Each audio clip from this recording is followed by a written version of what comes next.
Astrology simplified में आपका स्वागत है। ज्योतिष सलाह में आज हम बात करेंगे कि जब भी आजकल जो प्रेम होता है, फिर प्रेम में धोखा मिलता है, तो इसको आपकी कुंडली में किस तरह से देख सकते हैं, तो इसकी समुचित जानकारी देने का हम प्रयास करेंगे। सर्वप्रथम तो आप लग्न कुंडली का पहला भाव जो आप स्वयं होते हैं, पाँचवा भाव प्रेम का है, सातवां भाव जो है वो शादी का है, और जो तीसरा भाव वो मित्रता का है। और ये तो आप अपनी कुंडली में ये जो भाव हैं इनको देखेंगे, और साथ साथ में जो आठवां भाव है और 12वां भाव जो आपका संज्ञा सुख का है, और 11वां भाव इच्छा पूर्ति का है।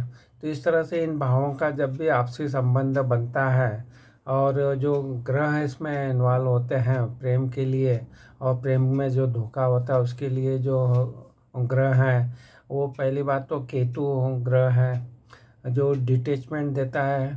फिर आपका दूसरा ग्रह जो शनि है, जो उसमें दुख की अनुभूति करवाता है। और जो मंगल ग्रह है जो इस संबंधों में अचानक से आपको प्रेम संबंध ख़त्म करवा देता है। तो जब भी इन ग्रहों का संबंध होता है, और शुक्र जो शादी का कारक ग्रह है, और इसलिए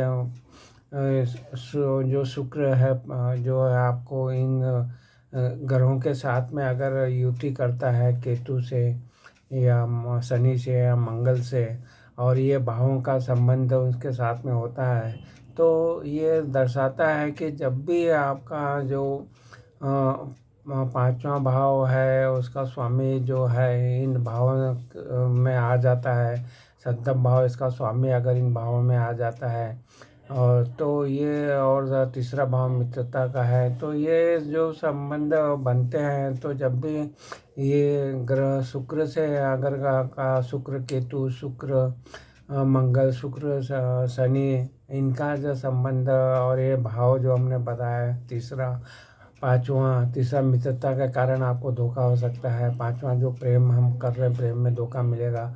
सातवां भाव इन्वॉल्व होगा, इसका स्वामी इन्वॉल्व होगा, तो ये आपको शादी के बाद तो धोखा का योग बना देता है।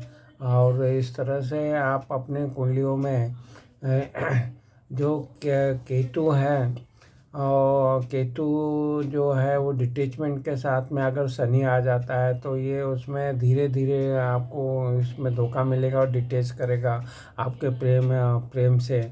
और जब केतु और मंगल का योग बनता है, तो ये आपका जो संबंध विच्छेद है, धोखा जो है वो इमिजिएटली मंगल करवा देगा और उसे दूर कर देगा।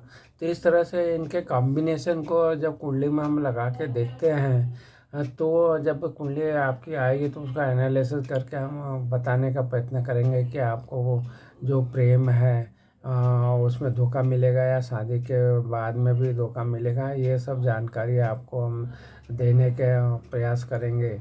तो जो भी आठम भाव है जो आपको गुप्त रूप से आपको पता चलेगा, उसमें ये ग्रह जो होते हैं, शुक्र है, मंगल है, अगर शनि है, केतु है, इनका संबंध जब आठवें भाव से होता है, तो ये आपको छिपा हुआ आठवां भाव जो छिपा हुआ संबंध रहता है वो दर्शाता है। तो ये सब चीज़ों का जो आकलन है, आपको अगर अपनी कुंडली का विश्लेषण इस संबंध में कराना चाहते हैं, तो हमारे जो चैनल एस्ट्रोलॉजी सिंप्लीफाइड में जो है उपलब्ध वीडियो का भी आप लाभ उठा सकते हैं, जिसमें हमने डिटेल में इसके बारे में चर्चा की है।